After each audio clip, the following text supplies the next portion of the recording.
بسم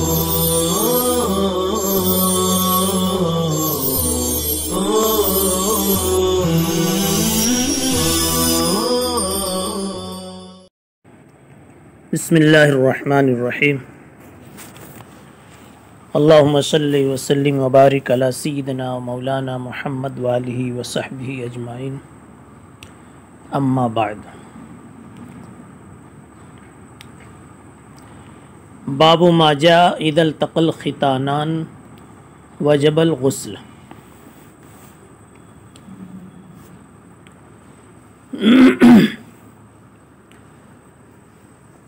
اس وقت ہمارے سامنے دو باب ہے، دونوں بابوں کا تعلق ایک بنیادی مسئلے سے ہے۔ پہلا باب جو ابھی پڑھا گیا، یعنی اذا التقى الختانان وجب الغسل، اور دوسرا باب ہے الماء من الماء، باب ما جاء ان الماء من الماء۔ مناسب معلوم ہوتا ہے کہ دونوں عنوانوں سے متعلق جو بنیادی مسئلہ ہے وہ پہلے سمجھ لیا جاوے، پھر اس کے پیچھے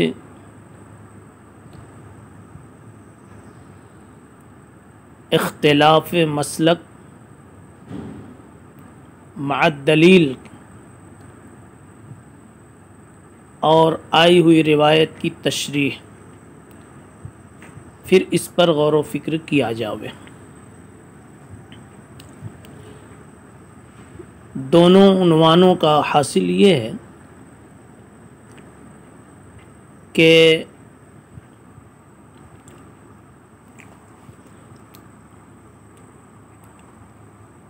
مرد اور عورت، رجل اور مرأت کا جب اختلاط ہوتا ہے، ان کے بیچ مجامعت کی نوبت آتی ہے تو پھر دو شکلیں بنتی ہیں۔ مجامعت مع الانزال، مجامعت بدون الانزال۔ مجامعت ہوئی یعنی صحبت ہوئی مع الانزال، انزال کی نوبت بھی آئی، اس صورت میں بالاتفاق غسل واجب ہے اور ہمیشہ سے غسل واجب رہا ہے، اس لیے کہ جنسی شہوت کی اعلیٰ تکمیل کی یہ صورت ہے، اور جنسی شہوت کی تکمیل پر غسل کا حکم لگ جاتا ہے۔ دوسری صورت ہے مجامعت بدون الانزال، مجامعت تو ہوئی لیکن انزال کی نوبت نہیں آئی۔ یہ اعلیٰ درجے میں جنسی شہوت کی تکمیل تو نہیں ہوئی مگر پھر بھی تکمیل ہوئی۔ یہ شکل جبکہ انزال نہ ہو موجب غسل ہے یا نہیں، اس میں روایات دو طرح کی ہیں، اس لیے دو قسم کا عنوان، دو قسم کے باب امام ترمذی رحمۃ اللہ علیہ نے منعقد فرمائے۔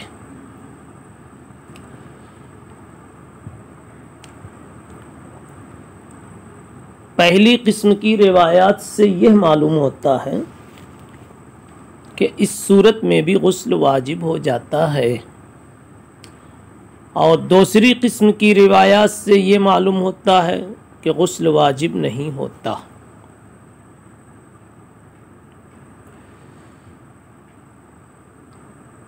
لیکن روایات سے اگرچہ دو قسم کا پتہ چل رہا ہے، مگر پہلے طلبہ عزیز کو یہ بات معلوم کر لینی چاہیے کہ یہ اختلاف دور صحابہ میں تو تھا، اور وہ بھی ابتدا میں کچھ دنوں تک رہا، پھر بعد میں یہ اختلاف اتفاق میں تبدیل ہو گیا جیسے جیسے لوگوں کو معلومات ہوتی گئی، اور پھر متفق علیہ مسئلہ یہ بنا کہ مجامعت اور صحبت بدون الانزال بھی غسل کو واجب کر دیتی ہے۔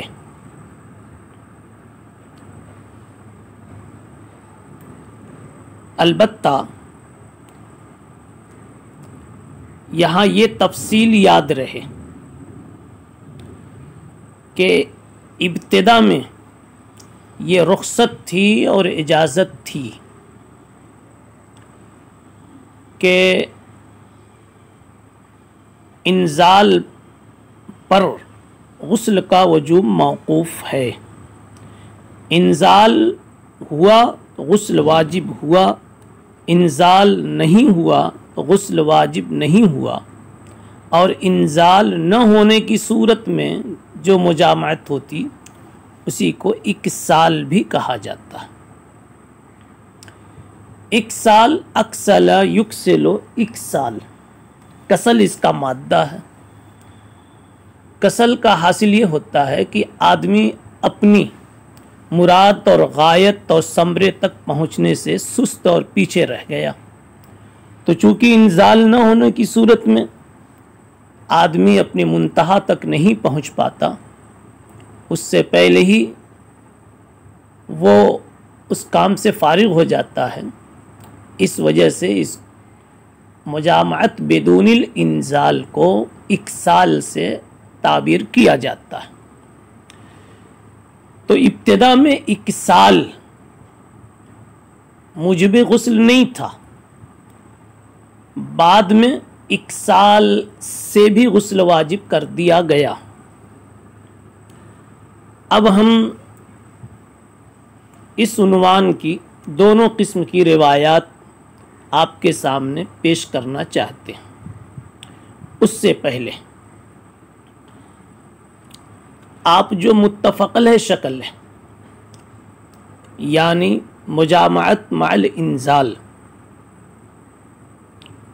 جس میں غسل واجب ہو جاتا ہے، اس کی روایت کو اسکرین پر پڑے ہوئے باب کے تحت دیکھیں۔ باب ما جاء اذا التقى الختانان وجب الغسل۔ جب دونوں ختنے مل جاویں تو غسل واجب ہو جاتا ہے۔ یہاں امام ترمذی رحمۃ اللہ علیہ نے جو باب منعقد فرمایا ہے، اس میں مطلق عنوان رکھا ہے، اذا التقى الختانان، ختنے مل گئے، ختان المرأت ختان الرجل، دونوں کا التقاء اور اختلاط ہو گیا تو غسل واجب ہو گیا۔ کہنا یہ چاہتے ہیں کہ انزال ہوا تو انزال نہیں ہوا تو دونوں صورت میں غسل واجب ہے۔ گویا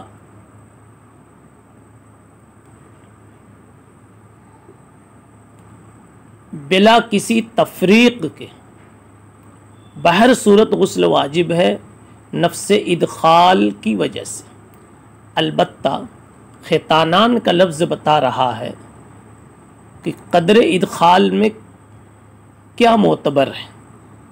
جو موضع اختنان ہے اسی کو ختان کہتے ہیں۔ ختنے میں جتنا حصہ کاٹا جاتا ہے مذکر سے اور جتنا حصہ کاٹا جاتا ہے مؤنث سے، وہ اس کا موضع اختنان ہے، موضع ختنہ ہے۔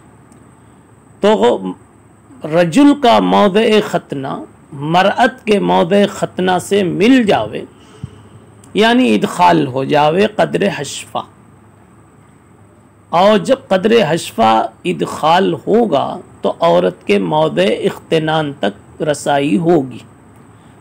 اب اس قدر ادخال سے غسل واجب ہو جاتا ہے، سواء کان بالانزال او کان بدون الانزال۔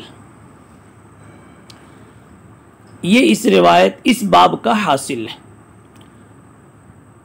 روایت میں فرمایا، حضرت عائشہ فرماتی ہیں اذا جاوز الختان فقد وجب الغسل فعلته انا ورسول اللہ صلی اللہ علیہ وسلم فاغتسلنا۔ کہہ رہی ہیں کہ جب ختان سے مل جاوے، بڑھ جاوے، آگے ہو جاوے تو غسل واجب ہو جاتا ہے۔ رسول اللہ صلی اللہ علیہ وسلم کے ساتھ میرا ایسا ہی معاملہ پیش آیا اور پھر ہم دونوں نے غسل کیا۔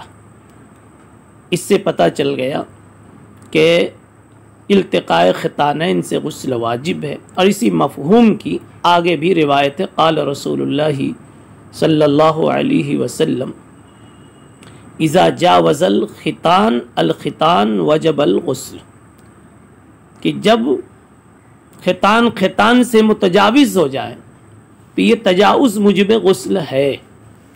اس سے یہ بات سمجھ میں آ گئی کہ وجوب غسل میں انزال یا عدم انزال کی کوئی قید ملحوظ نہیں ہے، دونوں صورت میں غسل واجب ہے۔ جو چیز باعث غسل ہے، موجب غسل ہے، وہ ہے تجاوز الختان اور التقاء ختانین۔ اب اس کے مقابل میں وہ روایتیں ہمیں دیکھنی ہیں جن روایتوں سے یہ خیال ہو رہا تھا کہ محض ادخال اور التقاء ختانین موجب غسل نہیں ہے بلکہ انزال کی شرط ہے۔ وہ روایت اس دوسرے باب میں ہے، باب ما جاء ان الماء من الماء۔ اس میں ابی بن کعب فرماتے ہیں کہ انما کان الماء من الماء رخصۃ فی اول الاسلام۔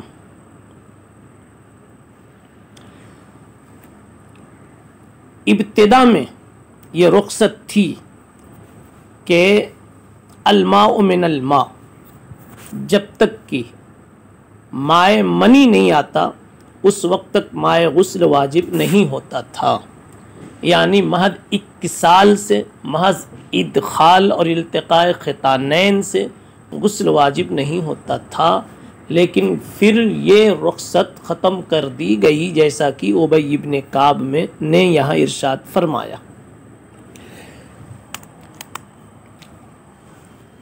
جب یہ اختلاف کی شکل ہوئی ابتدا میں عہد صحابہ میں، تو حضرت عمر ابن خطاب رضی اللہ تعالی عنہ نے اپنے زمانے میں ازواج مطہرات سے اس سلسلے میں معلومات لی۔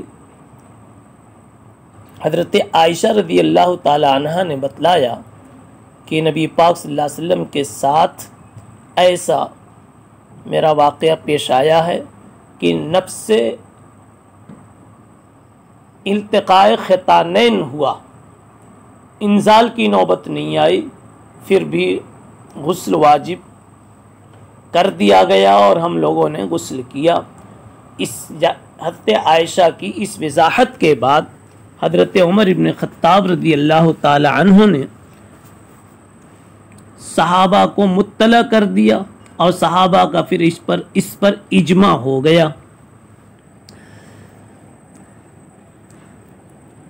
ابتدا میں جو رخصت تھی اس کے منسوخ ہونے پر 2-3 روایتیں ہم آپ کے سامنے عرض کر رہے ہیں۔ ایک روایت مسلم شریف میں ابو سعید خدری رضی اللہ تعالیٰ عنہ کے حوالے سے ہے۔ وہ فرماتے ہیں کہ ایک مرتبہ ہم بنو سالم کے محلے میں تھے، تو رسول اللہ صلی اللہ علیہ وسلم اتبان ابن مالک کے دروازے پر پہنچے، آواز دی تو اتبان ابن مالک اپنی ازار درست کرتے ہوئے باہر نکلے۔ اللہ کے نبی صلی اللہ علیہ وسلم نے سمجھ لیا کہ یہ کسی امر شغل مخصوص میں مشغول تھے، تو بلکہ کہہ بھی دیا عجلنا الرجل، لگتا ہے کہ ہم نے اتبان کو عجلت میں مبتلا کر دیا، تکمیل سے پہلے ہی اس کو باہر آنا پڑ گیا۔ اتبان نے کہا ہاں یا رسول اللہ، اب آپ یہ ایک مسئلہ بھی بتا دیجئے کہ اگر ایسی نوبت آ جاوے اور انزال نہیں ہوا تو کیا اس کو غسل کرنا ہے، واجب ہے؟ تو آپ نے اس وقت فرمایا انما الماء من الماء، غسل واجب نہیں، اس وقت واجب ہوگا جبکہ مائع منی خارج ہو، اور مائع منی کی نوبت جب تک نہیں آئے تو مائع غسل واجب نہیں۔ تو اس سے پتہ چلا کہ ابتدا میں رخصت تھی یہ اتنی۔ اسی طریقے سے مسلم شریف ہی میں ابی ابن کعب سے ایک اور روایت ہے، ایک روایت تو یہاں منسوخ نسخ کو بتانے والی ہو، ایک روایت وہ پہلے کے واقعے کی ہے کہ آپ صلی اللہ علیہ وسلم نے ارشاد فرمایا کہ آدمی کو مجامعت کی نوبت آتی ہے اور انزال سے پہلے وہ دور ہو جاتا ہے تو صرف غسل ذکر کافی ہے، غسل واجب نہیں ہے۔ یہ مسلم شریف کے اندر میں ابی ابن کعب کے حوالے سے یہ روایت بھی موجود ہے۔ ان دونوں روایت سے معلوم ہوتا ہے کہ ابتدا میں غسل واجب نہیں تھا، لیکن ابی ابن کعب ہی کی روایت ابھی آپ کے سامنے یہاں پڑھی گئی کہ یہ رخصت ابتدا میں تھی، تو منسوخ ہونے کی ایک دلیل تو یہ ترمذی شریف کی روایت ہے۔ دوسری روایت رافع ابن خدیج کی ہے، وہ خود اپنا واقعہ بیان فرماتے ہیں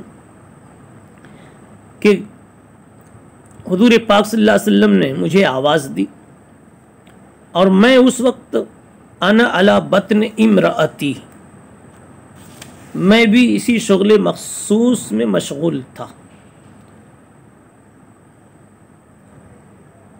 میں نے جلدی سے غسل کیا اور پھر میں باہر نکلا، اور باہر نکل کر کے میں نے رسول اللہ صلی اللہ علیہ وسلم کو صاف صاف بات بتا دی اور مسئلہ بھی پوچھ لیا۔ میں نے کہا یا رسول اللہ، آپ نے جب آواز دی تو میں مجامعت میں مشغول تھا، پھر میں جلدی سے غسل میں لگ گیا اور مجھے ابھی انزال کی نوبت بھی نہیں آئی تھی، لیکن پھر بھی میں نے غسل کیا، پھر آپ سے ملاقات کی۔ آپ صلی اللہ علیہ وسلم نے فرمایا لا علیک الماء من الماء، تمہارے اوپر غسل واجب نہیں تھا، غسل واجب نہیں تھا، الماء من الماء، جب مائع منی باہر آوے تو مائع غسل واجب ہوتا ہے۔ اس کے بعد حضرت رافع ابن خدیج نے کہا کہ آپ صلی اللہ علیہ وسلم نے اس کے بعد ہمیں غسل کا حکم دے دیا، ابتدا میں آج تک ہمارے قصے تک تو اجازت تھی، لیکن اس کے بعد آپ نے امر بعد ذلک بالغسل۔ یہ روایت علامہ حیثمی رحمۃ اللہ علیہ نے مجمع الزوائد میں نقل فرمائی ہے۔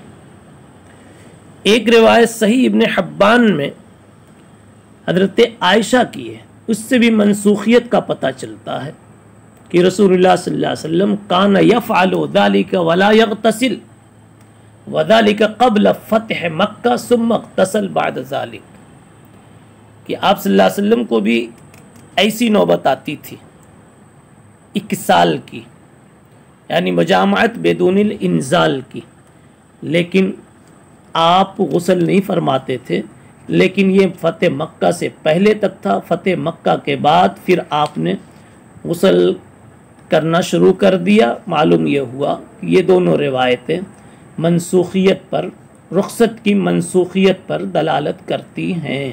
اسی لیے حضرت عمر رضی اللہ تعالی عنہ نے اپنے دور میں اس مسئلے پر تحقیق کر کے اور پھر صحابہ کا اجماع ظاہر کر دیا، بتلا دیا کہ چاہے وطی اور صحبت بدون الانزال ہو چاہے بالانزال ہو، ہر صورت میں غسل واجب ہے۔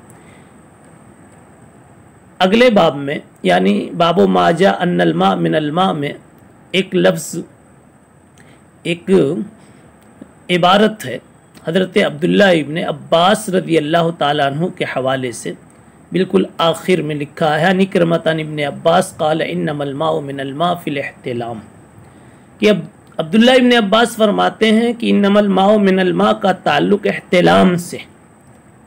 اس کا بعض لوگوں نے سمجھا، مطلب یہ سمجھا کہ ابتدائی سے اس ٹکڑے کا تعلق احتلام سے رہا ہے، جاگنے کی صورت سے نہیں ہے، مگر رافع ابن خدیج کی بات سے اور واقعے سے ابھی پتہ چلا کہ اس کا تعلق جماع یقظہ سے بھی ہے، صرف جماع احتلام سے نہیں ہے، اس لیے کہ رافع ابن خدیج کے قضیے میں آپ صلی اللہ علیہ وسلم نے فرمایا لا علیک انما الماء من الماء، تو پتہ چلا وہ جماع یقظہ کا قضیہ تھا۔